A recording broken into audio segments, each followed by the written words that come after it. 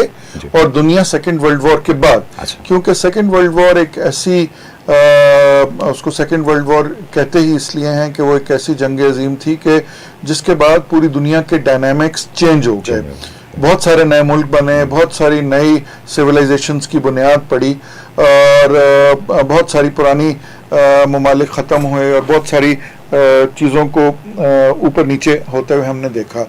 اب دیکھیں second world war سے لے کے ابھی 2023 تک اگر ہم دیکھیں تو دنیا میں کیا کیا بڑی تبدیلیاں آئی ہیں۔ سب سے پہلے تو اس پہ میں نظر ڈالتا ہوں، یونائٹڈ نیشن بنا۔ یونائٹڈ نیشن جن لوگوں نے بھی بنایا، جس ارادے سے بھی بنایا، میں یہ سمجھتا ہوں کہ بڑا اچھا ایک اقدام تھا، جو کہ ممالک کو ایک جگہ پہ بیٹھ کے بات کرنے کا اور مسئلوں کو سلجھانے کے لیے ایک پلیٹ فارم تھا۔ لیکن ایونچولی ہم نے یہ دیکھا کہ اس پلیٹ فارم کو چند بڑے ممالک نے ہائی جیک کر لیا۔ آپ پاکستان کی مثال لے لیں کہ ہمارا 1948 سے کشمیر ریزولوشن ادھر ایک سرد خانے میں پڑی ہوئی ہے۔ فلسطین کے حوالے سے دیکھ لیں، فلسطین کی ریزولوشنز بھی ادھر سرد خانے میں پڑی ہوئی ہیں۔ تو اگر پچھلے 75 سالہ تاریخ کے اندر یا یونائٹڈ نیشن جب سے بنی ہے وہ اس تاریخ کو اگر اٹھا کے دیکھا جائے تو بیسیکلی یونائٹڈ نیشن جو ہے وہ ان 5 ممالک اور سیکیورٹی کاؤنسل کی ایسے ہوسٹیج رہی کہ باقی ممالک کی وہ سے نہیں رہی۔ تو ہم سیفلی کہہ سکتے ہیں کہ یونائٹڈ نیشن جو ہے وہ کوئی اتنا آپ کہہ لیں کہ فعال پروجیکٹ ثابت نہیں ہوا کہ یونائٹڈ نیشن کے جنرل سیکرٹری کو بھی community of shared future concept کی تعریف کرنی پڑی۔ ایک چیز تو یہ ہوئی۔ دوسری امپورٹنٹ چیز جو دوسرے جنگ عظیم کے بعد ہوئی وہ ہوئی یورپین یونین کا بننا، کیونکہ یورپین یونین کے اندر وہ ممالک ہیں جو کہ فرسٹ ورلڈ وار اور سیکنڈ ورلڈ وار میں آپس میں ایک دوسرے کی شکل نہیں دیکھ سکتے تھے، اور جن کی وجہ سے ہی لڑائی شروع ہوئی، تو وہ سارے ممالک کٹھے بیٹھ گئے۔ لیکن ہم نے یہ دیکھا کہ پچھلے 8-10 سال کے اندر یورپین یونین کے اندر بھی جو چھوٹی ایسٹرن یورپ کے ممالک ہیں وہ خوش نہیں ہیں یورپین یونین سے۔ پھر ہم نے بریگزٹ کو ہوتے ہوئے دیکھا کہ جو کہ یورپین یونین کا ایک اہم ترین ملک یونائٹڈ کنگڈم تھا، اس نے یورپین یونین کے اندر کی سیاست کو دیکھتے ہوئے اور ساری چیزوں کو دیکھتے ہوئے انہوں نے یورپین یونین چھوڑ دی۔ تیسری جو امپورٹنٹ چیز دنیا کے اندر ہوئی سیکنڈ ورلڈ وار کے بعد وہ کلائمیٹ چینج ایکارڈ تھا، کیونکہ کلائمیٹ چینج کے اوپر دنیا ساری اکٹھی ہوئی اور انہوں نے یہ سوچا کہ اگلے 100 سال میں کیونکہ کلائمیٹ کے جتنے ایشوز کریٹ ہونے ہیں ان سب کو حل کرنے کے لیے کلائمیٹ چینج ایکارڈ میں سمجھتا ہوں ایک بہت ہی اہم قدم تھا۔ لیکن ہم نے پچھلے چند سالوں میں امریکہ جو کہ ایک بڑا اہم ممبر تھا اس کو ہم نے واک آؤٹ کرتے ہوئے دیکھا، اور پریزیڈنٹ ٹرمپ نے کلائمیٹ چینج ایکارڈ سے امریکہ کو نکال لیا، اور وہ بھی ہم نے دیکھا کہ ایک فیلڈ پروجیکٹ ثابت ہوا۔ جو چوتھی بڑی چیز سامنے آئی وہ 2013 میں بیلٹ اینڈ روڈ انیشیٹو سامنے آیا۔ اب کئی ماہرین جب میں انٹرنیشنلی جاتا ہوں وہ بات کرتے ہیں کہ جی چائنا نے پرانے سارے جتنے فیلڈ ماڈلز تھے ان سب سے سبق حاصل کر کے تو یہ بنایا۔ اگر ایسی بات ہے تب بھی بہت اچھی بات ہے، لیکن اگر ہم اس کو ان سارے ماڈلز کے ساتھ اس لیے کمپیئر نہیں کر سکتے کہ اس ماڈل کے اندر کسی ایک ملک کی ہیجمنی نہیں ہے، اس ماڈل کے اندر کسی ایک ملک کا یا کسی 2 یا 3 یا 4 یا 5 ملک بھی اگر اکٹھے ہو جائیں تو ان کے پاس کوئی کسی قسم کی ایسی اتھارٹی نہیں ہے کہ وہ باقیوں کو ڈکٹیٹ کر سکیں، اور یہ ایک ایسا ون ون سچویشن ہے، it is for every body, کہ جدھر ہر چھوٹے سے چھوٹا ملک جو ہے اس کی بھی وہی حیثیت ہے جو بڑے ملک کی ہے۔ ابھی بہت چھوٹے چھوٹے ممالک اس کا حصہ ہیں، جیسے میسیڈونیا اس کا حصہ ہے، پیسیفک آئلینڈ کے ممالک کے، مطلب میں تو حیران ہوتا ہوں کہ لاکھوں کی آبادی والے ممالک۔ جی کچھ تو ایسے ممالک بھی ہیں جو آپ نے بالکل ٹھیک کہا، پیسیفک آئلینڈز کے اندر اور ایون افریقہ کے اندر جو کہ بہت چھوٹے ہیں، جن کے نام بھی شاید ہمارے سوشل سٹڈیز کے بچے نام بھی نہ جانتے ہیں، اس کے ایسے ممالک ہیں، لیکن اس کی بھی وہی حیثیت ہے جو کہ کسی ایک بڑے ملک کی، ایون چین کی اپنی حیثیت ہے. یہاں پہ میں ایک اور بھی آپ کو بڑے انٹرسٹنگ بات بتاؤں کہ جب میں پاکستانی تاجروں سے اور ان سے میں نے شروع میں بات چیت کرتا تھا یا بات چیت ہوتی تھی، نوٹس ہم ایکسچینج کرتے تھے، تو ہمارے لوگوں کو، خاص طور پہ تاجر برادری کو اس بات کا بڑا ہوتا تھا جی اس پروجیکٹ میں شامل ہو کے تو ہماری تو انڈسٹری بالکل ختم ہو جائے گی، کیونکہ چین ماس پروڈکشن کرتا ہے ہر چیزوں کی، اور وہ چینی مارکیٹ سے یہ ارد گرد کے ممالک فلڈ ہو جائیں گے اور جس سے ہماری انڈسٹریز ختم ہو جائیں گی. اس کا بھی ہم نے توڑ دیکھا کہ چین دنیا کا وہ واحد ملک ہے جس نے اپنے ملک کے اندر ایک ایکسپورٹ فیسٹیول کرایا شنگھائی میں کہ جی ان سب ممالک جو ارد گرد کے ان کو دعوت دی کہ جی جو جو چیزیں آپ ہمارے ملک میں لا کے بیچنا چاہتے ہیں آپ آئیں. اور امپورٹ ایکسپو انہوں نے اس کو، بیکاز انہوں نے امپورٹ کرنا تھا، ہم نے ایکسپورٹ کرنا تھا، تو انہوں نے شنگھائی میں 2019 میں اگر آپ کو یاد ہو، یہ پہلی دفعہ، یہ دنیا میں آج تک کبھی ایسا نہیں ہوا کہ کوئی ملک آپ کو کہے کہ جی لاؤ اپنی چیزیں لے آؤ جو بیچنا چاہتے ہو اور ہم آپ کو جگہ دیتے ہیں، اس کو بیچو. تو یہ بھی چین میں ہم نے دیکھا کہ چین نے یہ بھی کیا. وہ کیوں کیا؟ وہ اس لیے کیا کہ صرف اس امپریشن کو ختم کرنے کے لیے کہ جی چین کسی قسم کی مارکیٹ کو فلڈ کرنا چاہتا ہے یا کسی بھی چھوٹے یا کسی بھی بڑے ملک کی اندرونی معاملات یا ان کے اندرونی تجارت کے اندر وہ کسی قسم کی انٹرفیئرنس کرنا چاہتا ہے. تو میں یہ سمجھتا ہوں کہ اس ساری باتوں سے جو اگر سمرائز کیا جائے کہ یہ جو 160 یا 162 ممالک اس کا حصہ ہیں، وہ نہ صرف اس پہ بڑے خوش ہیں اور وہ کہ اس پہ آگے بڑھنا چاہتے ہیں. یہاں پہ میں بات ختم کرنے سے پہلے ایک لاسٹ بات یہ ضرور آپ کو کروں گا کہ بہت سارے لوگ، ہمارے دوست ادھر اس کو کہتے ہیں کہ یہ ایک ڈیٹ ٹریپ ہے. سری لنکا میں کیا ہوا، پاکستان میں بھی جو ایک ڈیٹ کریٹ ہو رہا ہے یہ چائنا کی وجہ سے ہو رہا ہے. تو میں یہ بات یہاں پہ کلیئر کر دوں کہ بیلٹ اینڈ روڈ کے پروگرامز جو ہیں وہ بیسیکلی اس کے 4-5 بڑے فائنینشیل ماڈلز ہیں. میں سارے فائنینشیل ماڈلز پہ تو بات نہیں کروں گا، لیکن کچھ ایسے فائنینشیل ماڈلز پہ بات کروں گا جو کہ ہماری عوام کا اور ہمارے ایکسپرٹس کا جاننا ضروری ہے. پہلا اس کا ماڈل ہے BOT کا. BOT کہتے ہیں بلڈ اون اینڈ ٹرانسفر، کہ ایک چینی کمپنی یا کوئی بھی کمپنی پاکستان آئی، اس نے ایک پروجیکٹ کیا اور وہ ایک سرٹن ٹائم پیریڈ کے لیے وہ پروجیکٹ ان کے پاس رہا اور اس پروجیکٹ سے ہونے والی آمدنی ان کے پاس گئی اور 20 سال یا 25 سال جو بھی آپ نے ایگریمنٹ سائن کیا اس کے بعد وہ آپ کی حکومت کی ملکیت بن گیا اور وہ لوگ چلے گئے. اس کو BOT کہتے ہیں. بہت سارے پروجیکٹس جو ہیں وہ BRI کی کنٹریز کے اندر جو ہو رہے ہیں انکلوڈنگ پاکستان، وہ BOT کے پروجیکٹس ہیں. دوسری چیز آ جاتی ہے سافٹ لونز. اب سافٹ لون کیا چیز ہے؟ مطلب ایک لون، وہ کہتے ہیں جی لون تو لون ہے، وہ ہارڈ ہو یا سافٹ ہو، وہ کیا سافٹ. اب سافٹ لون کے جو پروجیکٹس انہوں نے ڈفرینٹ ملکوں کے اندر کیے ہیں یا جو کر رہے ہیں، جس میں پاکستان بھی شامل ہے، اس میں مارک اپ ریٹ نہیں بڑھتا. اس پہ جو انہوں نے آپ کے ساتھ ایک فکسڈ مارک اپ ریٹ کر لیا ہوا ہے، آپ کو وہ لون اسی طریقے سے واپس کرنا ہوتا ہے اور اس میں فلیکسیبلٹی یہ ہوتی ہے کہ اگر آپ کے پاس کبھی لون پیسے نہیں ہیں واپس کرنے کے تو وہ اس کو آپ ری شیڈیولنگ ان لونز کی کر سکتے ہیں. تیسری کیٹیگری وہ ہے کہ جو لون آپ خود ان سے مانگتے ہیں. بہت سارے ممالک ایسے ہیں جس میں سری لنکا بھی ہے، پاکستان بھی ہے، جن کے اندر IMF پروگرام چل رہے ہیں یا انٹرنیشنل ڈونرز سے پیسے لیے جاتے ہیں مختلف پروجیکٹس کرنے کے لیے. تو وہ تو ایک سٹینڈرڈ پروسیجر ہے پوری دنیا کا. ایک سٹینڈرڈ اس کا ایک مارک اپ ریٹ ہے، ایک سٹینڈرڈ اس کا طریقہ کار ہے. وہ والا لون آپ فرانس سے لے لیں یا وہ والا لون آپ اٹلی سے لے لیں یا وہ والا لون آپ UK سے لے لیں یا چین سے لے لیں، وہ تو ایک ہی ایک سٹینڈرڈائزڈ اس کا طریقہ ہے. تو یہ والی بات سے میں بالکل ایگری نہیں کرتا کہ یہ کسی قسم کا ڈیٹ ٹریپ ہے یا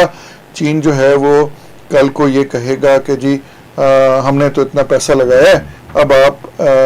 یہ چیزیں کریں. چین والوں سے جب چین جاؤ اور بات کرو تو وہ اس بات پہ بڑے ہنستے ہیں. وہ کہتے ہیں کہ ہماری تو اپنی آبادی اتنی زیادہ ہے کہ ہم کیا کریں گے کسی اور ملک کو کچھ ڈکٹیٹ کر کے. نہیں، یہ تو ویسے بھی سر ہم دیکھتے ہیں کہ چین کی تاریخ رہی ہے کہ وہ انٹرفیئرنس اس کی طرف سے ہمیں کہیں بھی نظر جو نہیں آتی ہے جو جائے کہ اب وہ اور دیگر معاملات ہوں. اچھا سر، پروگرام کے آخری حصے میں چاہوں گا کہ اب جب ہم نے بات جس سے شروع کی تھی شیئرڈ فیوچر کی، آپ نے دوسری جنگ عظیم کے بعد کے جو کچھ تبدیلیاں تھیں ان کا بھی آپ نے حوالہ دیا. سر، کووڈ کے بعد ویسے ہی دنیا تبدیل ہو گئی ہے، طرز معاشرت اور معیشت دونوں تبدیل ہو گئے ہوئے ہیں، اور پریڈکشنز جو ہمارے سامنے آتی ہیں وہ چاہے ورلڈ بینک کی ہوں یا کسی اور اس طرح کے بڑے ادارے کی، کہ یہ جو سال چل رہا ہے اور جو آنے والا سال ہے اس میں پھر ریسیشن کا، کساد بازاری کا جو ہے وہ سامنا کرنا پڑ سکتا ہے، اور عالمی اقتصادی صورتحال کوئی بہت حوصلہ افزا نہیں ہوگی. لیکن ایسے میں چین اور چین کی پالیسیز اور چین کا رویہ towards international community and global economy, آپ دیکھتے ہوئے کیا فورسی کرتے ہیں کہ چین کا یہ جو شیئرڈ فیوچر کا ویژن ہے اس میں اور زیادہ اس کو ملے گا سر، اس کی پذیرائی ہوگی؟ آپ کی بات بالکل یہ ٹھیک ہے کہ کووڈ کے بعد ایک نئی دنیا آئی ہے. اس سے پہلے جب اسپینش فلو آیا تھا جس میں بہت زیادہ ایکسٹینسو ڈیتھس ہوئی تھیں، تو اس کے بعد بھی بہت سارے لوگوں کے وے آف لائف چینج ہو گئے، اور کووڈ نے بھی بہت زیادہ وے آف لائف چینج کیا. ایک تو کوئی بھی اس قسم کی پینڈیمک کے لیے تیار نہیں تھا. اس میں یہ نہیں کہوں گا کہ چین تیار نہیں تھا یا امریکہ تیار نہیں تھا، پوری دنیا جو ہے وہ کسی قسم کی اس قسم کے پینڈیمک کے لیے تیار نہیں تھی. اور جتنی تیزی سے دنیا آگے بڑھ رہی تھی، یا جتنی تیزی سے انڈسٹریلائزیشن ہو رہی تھی، یا جتنی تیزی سے کنیکٹیوٹی ہو رہی تھی، وہ سال 1.5 سال کے لیے رک گئی. سال 1.5 سال کے لیے جو چیزیں رکیں اس کا مطلب ہے کہ آپ کم سے کم 10 سال آپ پیچھے چلے گئے. اب جب چیزوں کو دوبارہ شروع کیا گیا ہے تو ظاہری بات ہے اس پیس میں اور اس سپیڈ میں پہنچنے میں آپ کو چند سال درکار ہیں. لیکن ساتھ ہی ساتھ اگر ہم یہ دیکھیں کہ اس ساری جو ریسیشن، یہ ساری اس سے بی آر آئی کے پروجیکٹس اس سے متاثر نہیں ہوئے. لیکن میں تو اس بات پہ بھی حیران ہوں کہ اس سارے پروسیس کے اندر کووڈ کے باوجود چین نے اپنے پورٹی ایلیویشن جو کی ہے، انہوں نے اپنے لاکھوں اور ملینز آف لوگوں کو جو ایک پورٹی لائن سے نیچے لے رہے تھے وہ اوپر لے کے گئے. تو میں یہ سمجھتا ہوں کہ یہ بات ضرور آپ کی ٹھیک ہے کہ 2023 اور 2024 تھوڑے مشکل سال ضرور ثابت ہوں گے، پاکستان کے لیے بھی معاشی طور پہ اور دنیا کے لیے بھی معاشی طور پہ. لیکن اس ریسیشن سے دنیا نکل آئے گی، اور پھر اسی طرح ہر جگہ پہ ترقی اور باقی چیزیں چلتی رہیں گی جس طرح پہلے چلتی رہی ہیں. لیکن آئی ایم شیور کہ اس دفعہ جو پلانرز ہیں وہ اس قسم کے پینڈیمک یا اس قسم کی کوئی آنے والی صورتحال کے اوپر ضرور غور و خوض کریں گے کہ اگر کبھی خدا نخواستہ آج سے 50 یا 100 سال کے بعد اس قسم کی صورتحال دوبارہ ہوتی ہے تو ایک دم سے پورے ممالک بند نہ ہو جائیں اور اس کے ایک دم سے اکانومیز ملکوں کی بیٹھ نہ جائیں. تو سر اس میں دیکھیں نا، اب چین نے ہی ہمیں ماڈل دیا کہ ہم نے اس پینڈیمک کو کس طرح سے کنٹرول کرنا ہے. ووہان میں ہم نے دیکھا جب لاک ڈاؤن لگایا گیا تو بڑا کرٹیسائز کیا گیا، جی نہیں یہ بہت غلط کر رہا ہے چین. لیکن چین نے دنیا کو وقت بھی دیا کہ وہ اپنے آپ کو تیار کر لے، اور ایک ماڈل بھی دیا کہ کس طرح سے اس پینڈیمک سے نکلنا ہے. پینڈیمک کے بعد صورتحال ہم دیکھتے ہیں کہ چین کی اکانومی ہمیں وہ واحد اکانومی نظر آتی ہے جو کہ ان تمام پیش گوئیوں کے جو کہی گئی تھی کہ بھئی اتنی پرسنٹ سے اتنے پرسنٹ ہوگا، اس کے برعکس ہمیں اس سے زیادہ وہ گروتھ اس کی ہمیں نظر آتی ہے. تو یہ بھی ایک دنیا کے لیے میسج تو ہو سکتا ہے کہ چین جس کے اوپر ویسٹ ہمیں کرٹیسائز کرتا ہوا نظر آتا ہے، اس کی پالیسیز بہرحال آپ کو فائدہ پہنچا رہی ہیں. بالکل آپ کی یہ بات ٹھیک ہے. اس میں یہ میں بات کرتا چلوں کہ چین کی جو فارورڈ پلاننگ ہے نا وہ بہت اگر آپ چین میں جائیں اور ان کے ایکسپرٹ سے بات چیت کریں، وہ آج یا کل کی بات نہیں کر رہے ہوتے، وہ شروع ہی 20 یا 30 سال سے آگے کی بات کرتے ہیں. تو چین کے اندر جو میں نے 3 چیزیں آبزرو کی ہیں، ایک تو ان کی قیادت بے شک لوور لیول پہ ہو، مڈ لیول پہ ہو، ہائی لیول پہ ہو، ان کی فارورڈ پلاننگ جو ہے وہ بہت زیادہ ہوتی ہے. دوسرا وہ ہر چیز کو ڈبیٹ کرتے ہیں, ہر چیز کے مختلف پہلوؤں کو وہ دیکھتے ہیں. تو کووڈ چین کی اکانومی ادروائز بھی اتنی زیادہ اسٹرانگ تھی کہ یہ آپ سمجھ لیں ایک شاک تھا کہ وہ ان کے پاس وہ شاک ابزارور اویلیبل تھا کہ ان کی اکانومی نے اس شاک کو سہ لیا. جنرلی اگر ہم دیکھیں کہ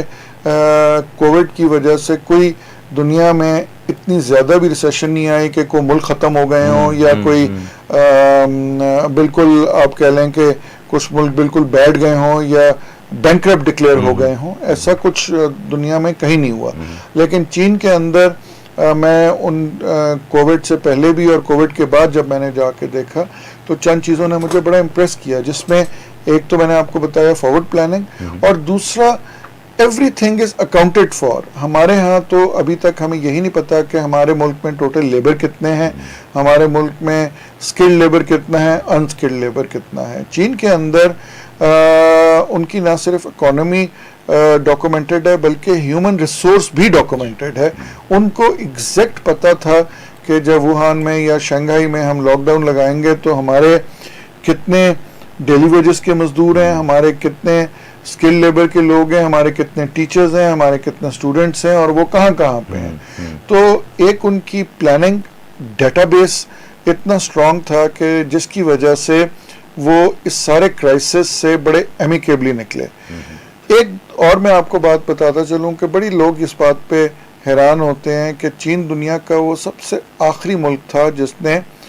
کووڈ ریسٹرکشنز کو ختم کیا. وہ ابھی ریسنٹلی ہم نے دیکھا ہے 4-5 مہینے ہوئے ہیں کہ وہ کووڈ ریسٹرکشنز کو ختم کیا. اس کی سب سے بڑی وجہ یہ ہے کہ چین کے اندر ایک تو جو لوگوں کے زندہ رہنے کی عمر ہے وہ بہت زیادہ ہے, تقریباً 100 سال 110 سال تو ادھر لوگوں کی نارمل ایجز ہوتی ہیں. تو وہاں پہ وہ لوگ نہیں چاہتے تھے کہ ان کی بزرگ آبادی جو ہے وہ بہت زیادہ افیکٹڈ ہو اور بہت زیادہ ڈیتھس ہوں. تو چین نے میرے خیال میں جتنی پریکاشنز چین نے کی ہیں وہ ہم نے نہ یورپ میں دیکھی ہیں نہ ہی وہ امریکہ میں دیکھی ہیں. لیکن اس سارے کرائسس کے باوجود بیلٹ اینڈ روڈ کے پروگرام اسی طرح چل رہے ہیں, اور اس سال ہم نے دیکھا ہے کہ چین نے بیلٹ اینڈ روڈ کی 10ویں سالگرہ بنائی ہے. پاکستان میں بھی بنائی گئی ہے کیونکہ پاکستان میں سی پیک کو بھی 10 سال ہو گئے ہیں. بالکل ٹھیک. بہت بہت شکریہ خالد تیمور اکرم صاحب آپ کی تشریف آوری کا, اور واقعی اس بارے میں آج تھوڑا آپ سے گفتگو کر کے کچھ اور تھوڑا سیکھنے اور سمجھنے کا موقع ملا. مجھے امید ہے کہ آئندہ بھی آپ ہمیں اپنے قیمتی وقت میں سے وقت جی بہت شکریہ, بہت شکریہ, تھینک یو. جی یہ تھا ہمارا آج کا پروگرام, اور جو گفتگو ہوئی آج کے اس پروگرام میں اس سے یہ بات بڑے آسان لفظوں میں سمجھ میں آ جاتی ہے کہ جب ہم نصیب معاشرے کی بات کرتے ہیں تو صرف یہ باتیں ہی نہیں ہیں, یہ صرف بیان بازیاں ہی نہیں ہیں, اس کے عملی ثبوت بھی اب ہمارے سامنے ہیں. اور ہم نے اگر اپنے آپ کو اس مشترکہ مستقبل کا حصہ بنانا ہے یا اس کے ثمرات سے فیضیاب ہونا ہے تو اس کے لیے ضروری ہے کہ ہمیں اپنے آپ کو بھی اس کے لیے تیار کرنا ہوگا. آج کے اس پروگرام سے اپنے میزبان ناصر محمود خان کو اجازت دیجیے. زندگی شرط ہے, اور اگر صحت نے اجازت دی تو آپ سے پھر یہیں سے دوبارہ ملاقات ہوگی. ٹیک کیئر, خدا حافظ. چائنا کا جو سٹانس ہے بالکل وہ حق پہ اور سچ پہ کی بنیاد ہے, اور پاکستان ان کے ساتھ 100% یکجہتی کا اظہار کرتا بھی ہے اور کرتا رہے گا بھی. ڈبل ڈیجٹ انفلیشن جو ہے وہ ہمیشہ بہت ڈینجرس ہوتی ہے اکانومی کے لیے. چین کی طرف سے بڑا کلیئر ہے کہ جی آئیں let us do business together, ہم مل کے پوری دنیا کو ترقی کی طرف لے کے جاتے ہیں. جب خلائی اسٹیشن کی تعمیر مکمل ہو جائے گی تو پھر ہو سکتا ہے کہ یہ سال 2 سال 3 سال یا اس سے آگے پیچھے کی مدت میں لوگ جو ہیں وہ زندگی گزار رہے ہوں گے. میں یہ سمجھتا ہوں کہ چین کو کسی طریقے سے بھی نہ تو دبایا جا سکتا ہے نہ ڈرایا دھمکایا جا سکتا ہے. امریکہ کو ریکنسائل کرنا چاہیے, نئے فرنٹس اس ریجن میں کھولنے کے بجائے جو آلریڈی سمرنگ ایشوز ہیں ان کو ایڈریس کیا جائے. تبدیل ہوتا عالمی منظرنامہ دنیا کی نظریں ایشیا پر. عالمی سیاست, سفارت, معیشت اور معاشرت پر سنیے اور دیکھیے پروگرام ہم قدم, پیر سے جمعہ رات 8 بجے.